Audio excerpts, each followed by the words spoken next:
Manjummel boys cinema നിർമ്മാതാക്കളുടെ bank അക്കൗണ്ടുകൾ മരവിപ്പിക്കാൻ ഉത്തരവിട്ട Ernakulam sub കോടതി പറവ ഫിലിംസിന്റെയും partner Sean ആന്റണിയുടെയും 40 കോടി രൂപയുടെ ബാങ്ക് അക്കൗണ്ടാണ് മരവിപ്പിച്ചത്.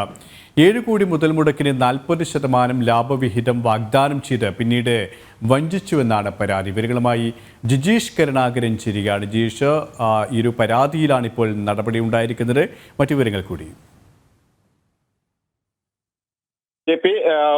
വഞ്ചനയുമായി ബന്ധപ്പെട്ട് നൽകിയ പരാതിയിലാണ് ഇപ്പോൾ കോടതി ഇതുമായി ബന്ധപ്പെട്ട അക്കൗണ്ടുകൾ കണ്ടുകെട്ടിയിട്ടുള്ളത്. ചിത്രത്തിന്റെ നിർമ്മാണത്തിന് 7 കോടി രൂപ മുതൽ മുടക്കിയ അരൂർ സ്വദേശി സിറാജ് വലിയത്ര ഹമീദാണ് ഇത്തരത്തിൽ ഒരു ഹർജിയുമായി കോടതിയെ സമീപിച്ചത്. അതിൽ ചൂണ്ടിക്കാണിച്ചിരുന്നത് 40% ലാഭവിഹിതം വാഗ്ദാനം ചെയ്തതിനു ശേഷം പണം കൈപ്പറ്റുകയായിരുന്നു എന്നാണ് ചൂണ്ടിക്കാണിച്ചിരിക്കുന്നത്.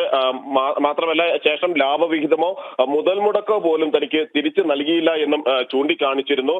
അത്തരത്തിൽ ആഗോളതലത്തിൽ ഇതുവരെ 220 കോടി രൂപയാണ് ചിത്രം ആകെ കളക്ഷൻ നേടിയിട്ടുള്ളത്. എന്നാൽ ഇത്രയധികം കളക്ഷൻ നേടിയിട്ടും തന്റെ കയ്യിൽ നിന്ന് പണം വാങ്ങി 40% ലാഭവിഹിതം വാഗ്ദാനം ചെയ്തിട്ട് അതിൽ 1 രൂപ പോലും തിരികെ നൽകിയില്ല എന്ന കാര്യം ചൂണ്ടിക്കാണിക്കുന്നു. മാത്രമല്ല, OTT പ്ലാറ്റ്ഫോമുകൾ മുഖേനയും വലിയ തുക ചിത്രത്തിന് ലഭിച്ചിട്ടുണ്ട്. 20 കോടിയോളം രൂപ OTT പ്ലാറ്റ്ഫോമുകൾ വഴി ചിത്രം സ്വന്തമാക്കുകയും ചെയ്തിട്ടുണ്ട്. എന്നാൽ നിർമ്മാണ പങ്കാളിയായിട്ടും ഇതിന്റെ ലാഭവിഹിതമൊന്നും നൽകിയില്ല എന്നാണ് ചൂണ്ടിക്കാണിക്കുന്നത്. ഇതുമായി ബന്ധപ്പെട്ട ഹർജിയിൽ ചിത്രത്തിന്റെ നിർമ്മാതാക്കളായ സൗബിൻ ഷാഹിർ, ഒപ്പം തന്നെ ബാബു ഷാഹിർ എന്നിവർക്ക് കോടതി നോട്ടീസ് നൽകുകയും ചെയ്തിട്ടുണ്ട്. ഇതോടൊപ്പം തന്നെയാണ് ഇതിന്റെ ബാങ്ക് അക്കൗണ്ടുകൾ മരവിപ്പിക്കാനും എറണാകുളം സബ് കോടതി ഉത്തരവിട്ടിട്ടുള്ളത്.